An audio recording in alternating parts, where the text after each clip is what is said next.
بے نظیر نواز شریف، عمران خان، مشرف، زرداری صاحب سب کی گورنمنٹ میں رہے، اس میں اسلامو فوبیا پہ کام کس نے سب سے زیادہ کیا؟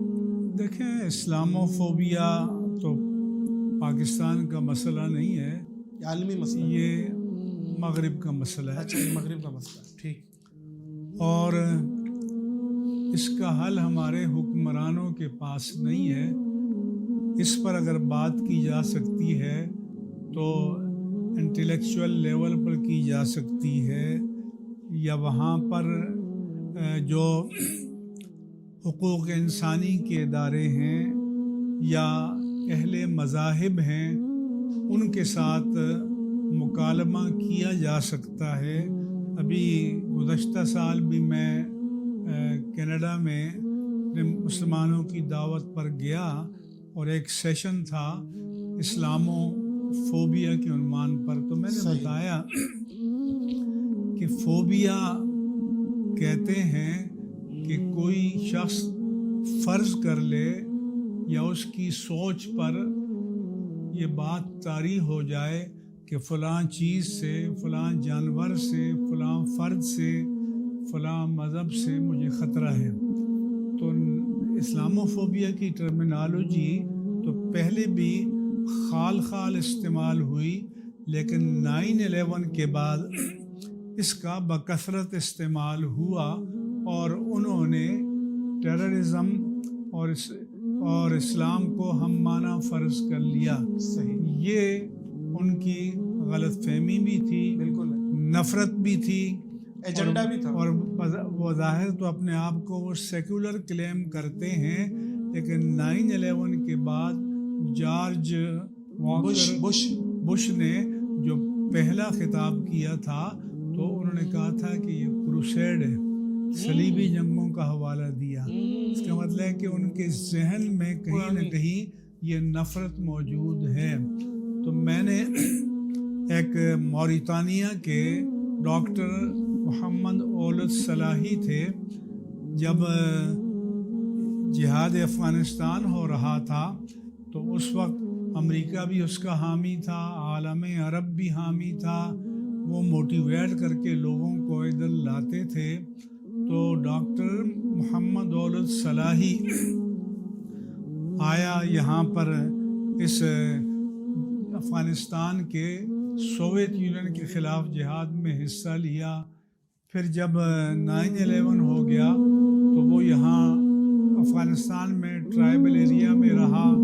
جب یہاں مشرف صاحب کے دور میں عرصہ حیات تنگ ہو گیا، جرمنی گیا، جرمنی میں بھی جب اس کے لیے عرصہ حیات تنگ ہوا تو اپنے وطن موریتانیہ گیا، پھر اس کی حکومت نے اس کو پکڑ کر امریکہ کے حوالے کر دیا۔ 14 سال گوانتانامو بے میں رہا۔ تو اس نے ایک مثال دی کہ ایک نفسیاتی مریض تھا، وہ کہتا تھا کہ یہ مرغہ مجھے دانے کی طرح چگ لینا چاہتا ہے۔ اس کو سائیکاٹرسٹ کے پاس لے گئے، ماہر نفسیات کے پاس، کہ اس کو یہ فوبیا ہو گیا ہے، اس کا علاج بتائیں۔ وہ گئے اس کے پاس، اس نے کہا یہ آپ تو اشرف المخلوقات ہیں، آپ انسان ہیں، یہ مرغہ آپ کو کیسے چگ لے گا، دانے کی طرح چگ سکتا ہے؟ اس نے کہا یہ بات میری سمجھ میں آتی ہے، لیکن مرغے کو کون سمجھائے؟ تو اب مغرب کے مرغے کو کون سمجھائے کہ اسلام امن کا مذہب ہے، عافیت کا مذہب ہے، سلامتی کا مذہب ہے، اور اسلام تو وہ دین ہے کہ عہد رسالت مآب صلی اللہ علیہ وآلہ وسلم میں جب نصارائے نجران سے مکالمہ ہوا اور وہ اسلام قبول کرنے پر تیار نہیں ہوئے، تو اللہ تعالیٰ نے اپنے حبیب کریم صلی اللہ علیہ وآلہ وسلم کو حکم فرمایا کہ قل، آپ کہہ دیجئے، تعالو یا اہل الکتاب الی کلمۃ سواء بیننا و بینکم، اے اہل کتاب، ٹھیک ہے تم اسلام تو قبول کرنے کے لیے تیار نہیں ہو، لیکن چلو جو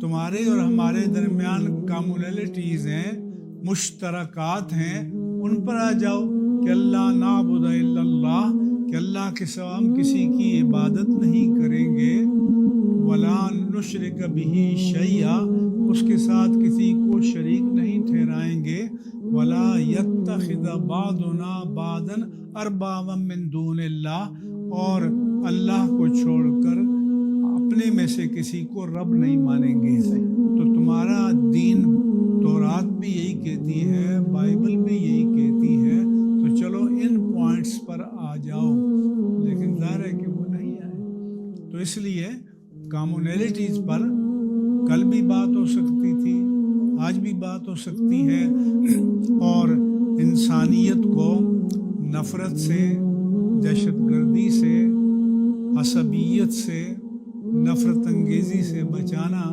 یہ اس دور کا ایک مشترکہ ایجنڈا ہے۔ لیکن ایک فرق سمجھ لیں کہ تعصب مذموم ہے اور تسلط فی الدین یہ محمود ہے، پسندیدہ ہے۔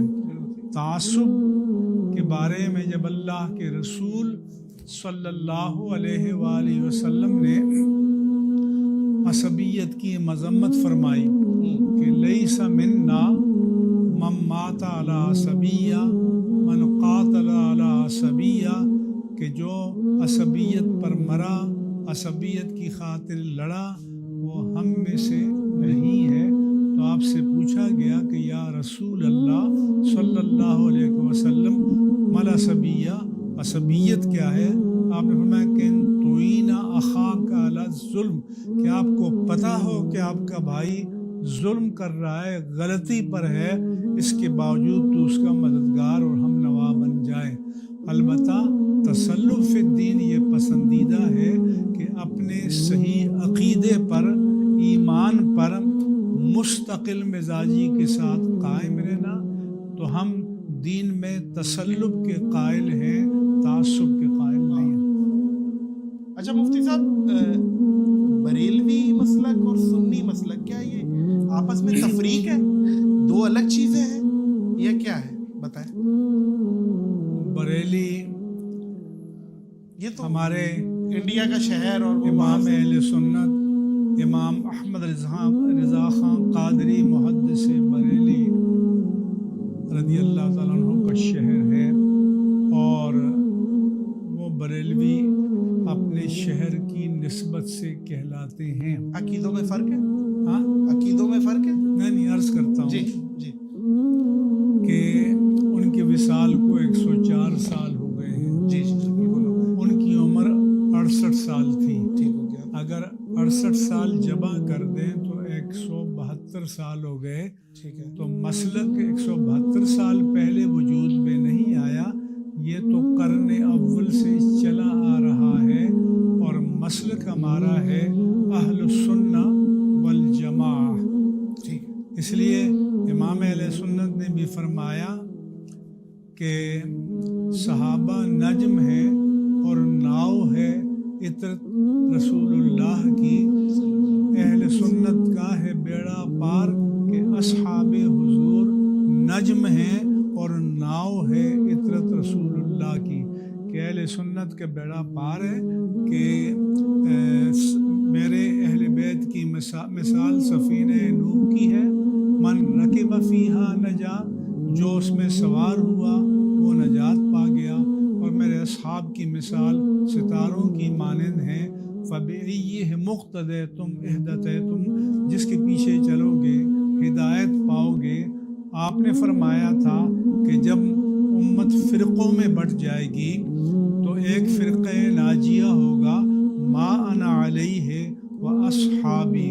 پوچھا گیا وہ کون ہوگا؟ فرمایا کہ جو اس راہ پر چلے جس پر میں چلا ہوں اور جس پر میرے اصحاب چلے ہیں۔ اس لیے جس پر آپ چلے وہ سنت ہے اور اصحاب جماعت ہے۔ اس حدیث کی روشنی میں یہ اہل السنہ والجماعہ ہمارے مسلک کا نام ہے، لیکن یہ بھی ایک غلط فہمی ہے کہ آپ مسلمان ہیں یا سنی ہیں۔ تو یہ اہل السنہ والجماعہ یہ اسلام کے مقابل نہیں ہے، یہ اسلام کے اندر ہے، یہ اسلام کی صحیح تابع تعبیر ہے ہمارے نزدیک، اسلام کی صحیح انٹرپریٹیشن ہے۔ اور رسول اللہ صلی اللہ علیہ وسلم نے فرمایا کہ علیکم بالجماع، تم جماعت کے ساتھ وابستہ ہو جاؤ۔ ید اللہ علی الجماع، اللہ کا دست تائید جماعت پر ہے۔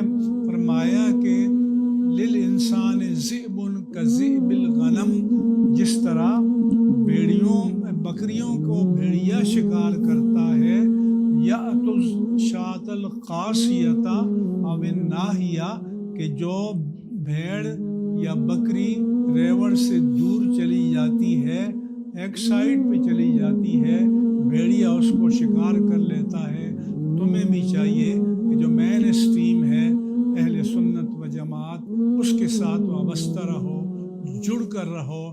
اب چونکہ امام اہل سنت نے اسی اہل سنت کی ترجمانی کی، تو لوگ اپنے عرف میں اس سے منسوب کرتے ہیں۔ مسلک بریلوی نہیں ہے، مسلک ہے اہل السنہ والجماعت۔